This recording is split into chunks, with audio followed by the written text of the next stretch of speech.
कि सर आप तो चले जाओगे, ये ठाकुर गांव है और ठाकुर दोबारा आकर अत्याचार करेगा। तो हमने उनको बहुत हिम्मत दी, बहुत ताकत थी, लेकिन उसके बावजूद भी वो व्यक्ति लड़ नहीं पाए। तो ऐसी घटना बड़े पैमाने पर देखने को मिल रही है। लेकिन जहां पर लोगों ने एक्सेप्ट कर लिया, अभी आप लोगों ने देखा होगा हिसार के अंदर एक जन्मदिन मनाने पर पुलिस के द्वारा एक बच्चे को मार दिया गया। हम लोग हिसार पहुंचे तो हिसार के ऊपर हम लोग रोड पर आर्धनगर होकर हमने प्रोटेस्ट किया। आर्धनगर होकर प्रोटेस्ट किया। प्रोटेस्ट के बाद हमने पीड़ित परिवार से बोला कि आपका केस हम लोग लड़ने के लिए तैयार है, क्या आप साथ रहने के लिए तैयार अपने साथ में वो जो करना चाहते थे वही बात कह रहे हैं। ऐसा देखने को मिल रहा है, मन में कुछ और बाहर कुछ है, वो देखने को मिलता है।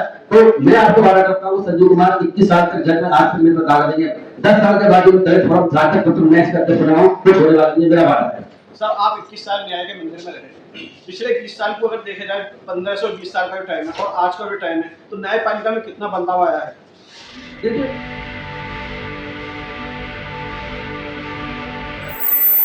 देखिए सर, इसको मैंने बहुत पहले से समझा है, आपने बिल्कुल सही क्वेश्चन पूछा है। मैं बहुत लंबे समय से ये विचार हमने क्या कर रखा है कि आखिर ऐसा, अपनी क्वेश्चन पूछा है कि आखिर ऐसा क्या होता है कि उससे पहले जब किसी पद पर ही होते तो दुनिया अपनी बातें करते हैं, उसके बाद भी करते हैं कभी कभी, लेकिन जैसे ही वो किसी पद पर पहुंचते हैं, चाहे चीफ मिनिस्टर बन जाए, चाहे राष्ट्रपति मुर्मू जी बन जाए, चाहे कोविंद जी हो, चाहे आईएएस ऑफिसर्स बन जाए, चाहे और भी बच्चा सांसद बन जाते हैं, चंद्रशेखर जी का आपने जगह दिया। आप बिल्कुल ठीक कह रहे हैं कि उसका रीजन क्या है। रीजन ये है कि जो जिन लोग आप नाम ले रहे हैं ना, वो लोग जितने भी हैं, मैं जाकर समझ पा रहा हूँ, वो कोई हित का काम, समाज का काम करना चाहते ही नहीं है पहले से। ये सब ढोंग है, नाटक है, नौटंकी है, इससे मैं अच्छी तरह से वाकिफ हूँ, क्योंकि ये दलितों की बात नहीं है, ये जनरल की भी बात है।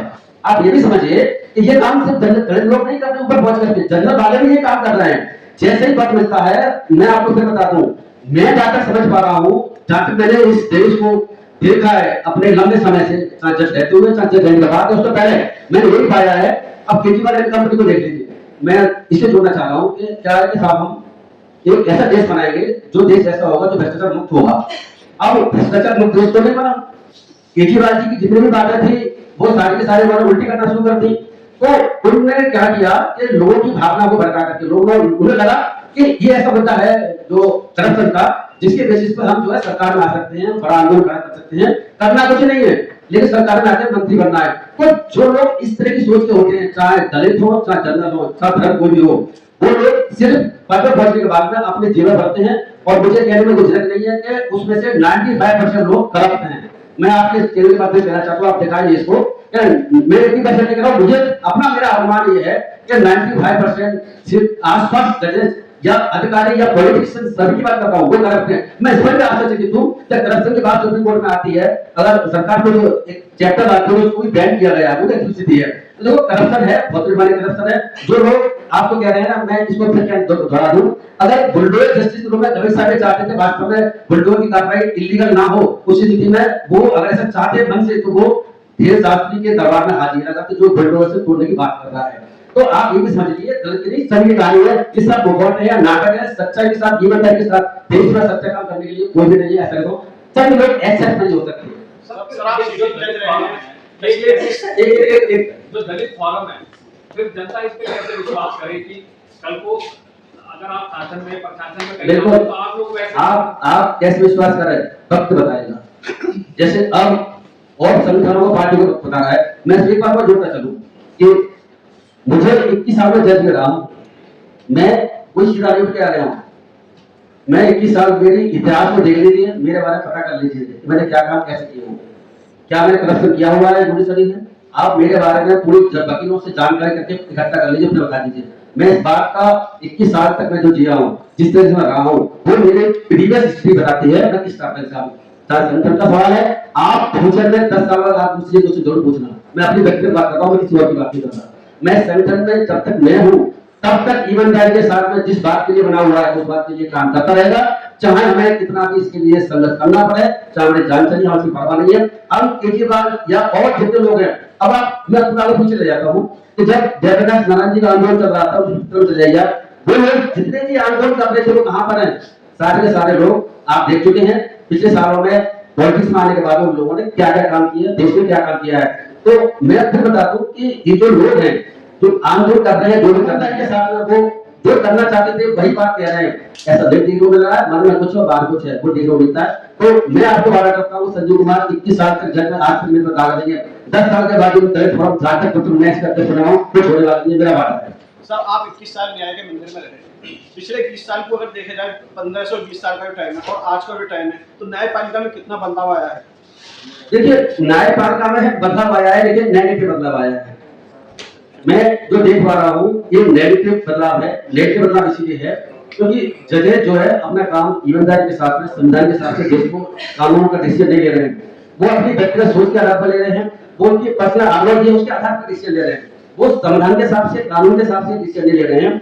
इसीलिए ये जो गिरावट देखने को मिल रही है, तो वो सरकार के साथ अगर जजों का उठना बैठना होगा, अगर सरकार के साथ, सरकार के संगठनों में, उनमें सरकारी संगठन जाने में दिक्कत नहीं है। मुझे दिक्कत सरकारी जो जब हम जज बने उसके बाद सरकार के साथ हमारे बहुत सारे प्रोग्राम हुआ करते थे, इसमें राष्ट्रपति भी आते हैं, प्राइम मिनिस्टर भी आए, हम जजों को आमंत्रित किया, कई बार यहाँ पर विज्ञान भवन में किया गया, जाते हैं, अभी जाते रहते हैं, उसमें प्रॉब्लम नहीं है, लेकिन व्यक्तिगत प्रॉब्लम जरूर है। मैं उस प्रॉब्लम की बात कर रहा हूँ जब जो है प्रधानमंत्री मोदी जी जब चंद्रचूड़ साहब से गठन चीफ जस्टिस तब आते हैं, तो उस प्रॉब्लम की बात करता हूँ। आखिर ऐसी क्या प्रॉब्लम नजदीकता है जिसकी वजह से मोदी जी वहां पहुंचे हैं? और आपको ये भी समझना होगा कि उन जज साहब ने क्या क्या किया हुआ है। उन जज साहब ने जो राम मंदिर का आंदोलन है, बाद में और बहुत सी चीजें देखने को मिल रही है, वो जज साहब है जिन्होंने जो मस्जिदों के संबंध में जो एक्ट बना हुआ है 1995 का, उसके बारे में कह दिया नहीं ये खुदाई अभी हो सकती है। वो जज साहब अपना स्टेटमेंट लेके गए हैं कोर्ट में, उसकी वजह से सारे देश में बवाल मचा हुआ है। नहीं तो जो बीजेपी की और बाकी आरएसएस की पहले जो विचारधारा वो कहते थे पता नहीं सिगरेट क्या है, ये राम मंदिर का आंदोलन बाकी मामला खत्म हो जाएगा, खत्म नहीं हुआ तो और तरह बढ़ेगा।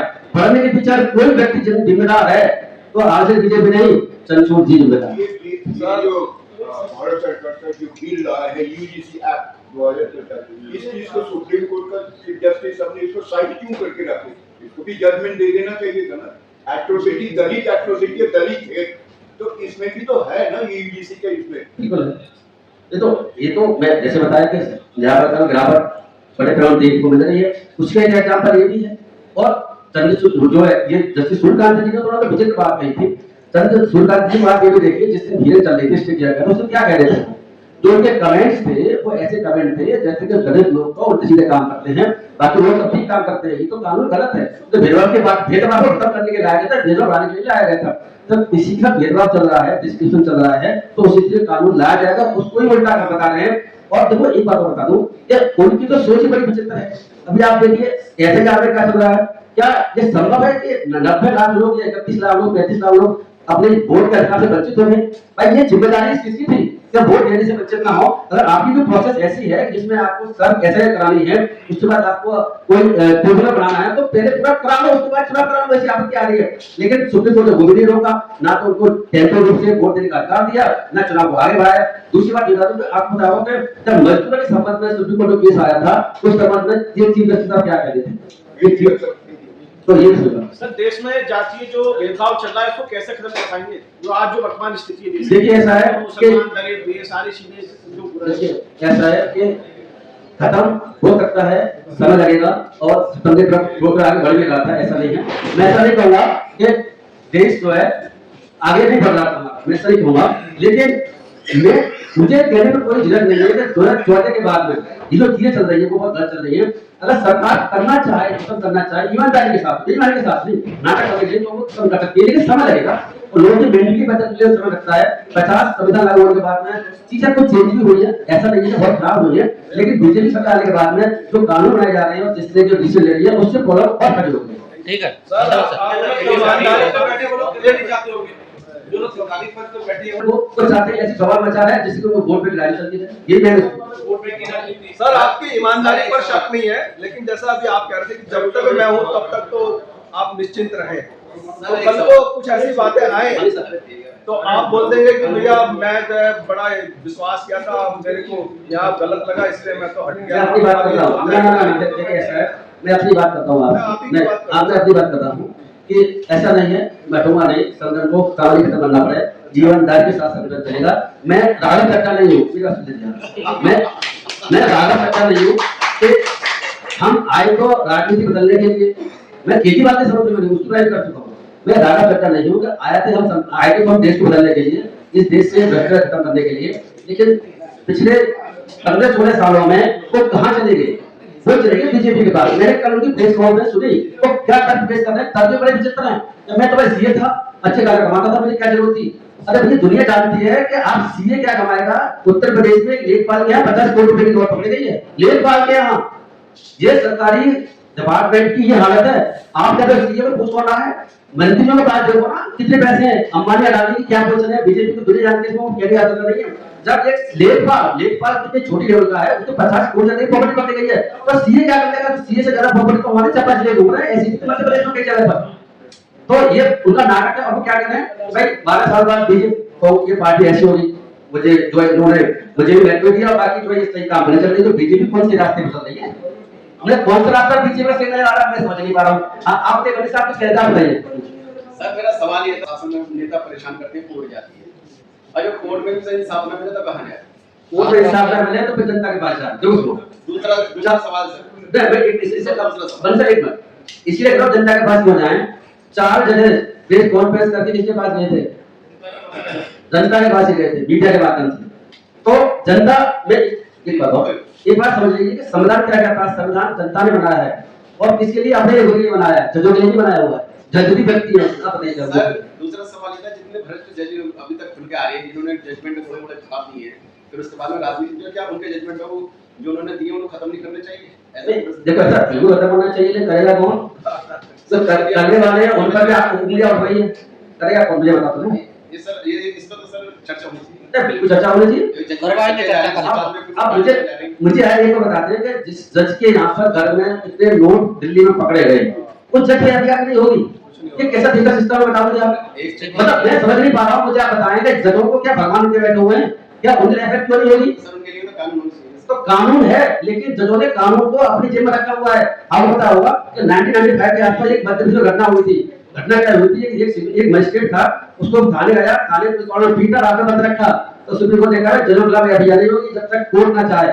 कोर्ट चाहिए चीफ जस्टिस ऑफ, अगर नीचे डिस्ट्रिक्ट जज लेवल के अगर जज हैं, उनके खिलाफ एफआईआर होने से पहले चीफ जस्टिस भाई को परमिशन लेनी पड़ेगी, अरेस्ट करने से पहले परमिशन लेनी पड़ेगी, उनका सर्च करने से पहले परमिशन लेनी पड़ेगी। ये बात किसकी है, डिस्ट्रिक्ट जज की, हाई कोर्ट जज की बात छोड़ दें। तो अब तक जिसके लोग पकड़े गए हैं, सब कुछ घर पकड़े गए हैं, और इम्पीचमेंट प्रोसेस चल रही है, ऐसे होना चाहिए। तो जज करके आप सोचिए, बताइए, तो डिजिटल बड़ा काम है। अब मेरा लास्ट सवाल है, मैं आपसे पूछना चाहता हूं, जैसे आप लोगों ने घटना बताई है, अभी तक जो घटना बताई है और जो बाबा साहब की मूर्ति को खंडित करा गया, आप लोगों ने कितनी जगह इनके ऊपर एफआईआर दर्ज कराई, कितनी जगह आप केस कर। जब ऐसा है, हम कई केसेस में लाखन जी ने कुछ चीजों का जिक्र भी किया होगा, कुछ चीजें शायद जिक्र नहीं बताई कि आप लाखन जी इस बात को बेहतर के बताएंगे, हम कहां पर किस तरीके से लोग अप्रोच कर रहे हैं। मैं इस बारे में आपको बताना चाहता हूं कि समस्या बहुत बड़े पैमाने पर है। जो जहां मूर्तियां टूट रही हैं या एट्रोसिटी हो रही है, जिनके ऊपर एट्रोसिटी हो रही है, अभी घटना घटी थी उत्तर प्रदेश के अंदर एटा के अंदर घटना घटी। एटा के अंदर धनपुरा गांव था, तो धनपुरा गांव के अंदर वहां पर दलितों की बारात को रोक लिया गया। हम लोग स्वयं संजीव साथी थे, तमाम साथी थे लोग, कम से कम हम लोग दिल्ली से 6 से 7 गाड़ी लेकर उनके गांव में पहुंचे। रात को लगभग 7-8 बज गए। हमने उनसे कहा कि भाई हम आपका केस डिस्ट्रिक्ट कोर्ट से लेके और सुप्रीम कोर्ट तक लड़ने के लिए तैयार है, लीगल तौर पर, और आपके साथ जो घटना घटी है, यहाँ पर हम लोग समाज को इकट्ठा करते हैं और हम लोग बड़ी पंचायत का आह्वान करते हैं। तो वो लोग बोलते हैं कि सर आप तो चले जाओगे, ये ठाकुर गांव है और ठाकुर दोबारा आकर अत्याचार करेगा। तो हमने उनको बहुत हिम्मत दी, बहुत ताकत थी, लेकिन उसके बावजूद भी वो व्यक्ति लड़ नहीं पाए। तो ऐसी घटना बड़े पैमाने पर देखने को मिल रही है। लेकिन जहां पर लोगों ने एक्सेप्ट कर लिया, अभी आप लोगों ने देखा होगा हिसार के अंदर एक जन्मदिन मनाने पर पुलिस के द्वारा एक बच्चे को मार दिया गया। हम लोग हिसार पहुंचे, तो हिसार के ऊपर हम लोग रोड पर आर्धनगर होकर हमने प्रोटेस्ट किया। आर्धनगर होकर प्रोटेस्ट किया। प्रोटेस्ट के बाद हमने पीड़ित परिवार से बोला कि आपका केस हम लोग लड़ने के लिए तैयार है, क्या आप साथ रहने के लिए तैयार हो। तो पीड़ित परिवार ने बोला कि जहां तक आप जाओगे हम तैयार हैं। तो मैं बता दूं, उनका केस हम लोग चंडीगढ़ हाईकोर्ट के अंदर फ्री में लड़ रहे हैं। तो जो व्यक्ति हमारे साथ आने के लिए तैयार है, हम उसी का लड़ पाएंगे। अभी एक व्यक्ति गुजरात के अंदर, गुजरात जहां पर नरेंद्र मोदी खुद 15 साल सीएम रहे हैं और आज भारत के प्रधानमंत्री हैं, उस गुजरात के अंदर एक टीचर जिनका नाम कन्हैयालाल बैरवा है, सरकारी टीचर, नोट ए प्राइवेट स्कूल में टीचर है, सरकारी स्कूल में टीचर है, वो लिखित में उस व्यक्ति को यह बोला गया कि आप दलित कम्युनिटी से आते हैं वो व्यक्ति दलित के अंदर वाल्मीकि जाति से था, तो लिखित में किसने ऑर्डर किया? सीधे ने ऑर्डर किया कि वाल्मीकि चूड़ा है, आप इस मटके से पानी नहीं पी सकते, आपके लिए मटका अलग है। उसकी फोटो खींची, वो व्यक्ति डिस्ट्रिक्ट कोर्ट गया, डिस्ट्रिक्ट कोर्ट में आंख बंद करके, जो भी चर्चा चल रही थी कोर्टों की, आंख बंद करके फैसला देते उसके खिलाफ वो व्यक्ति हाईकोर्ट गया और हाईकोर्ट ने एक तरफा बिना सुने उसके खिलाफ ऑर्डर कर दिया।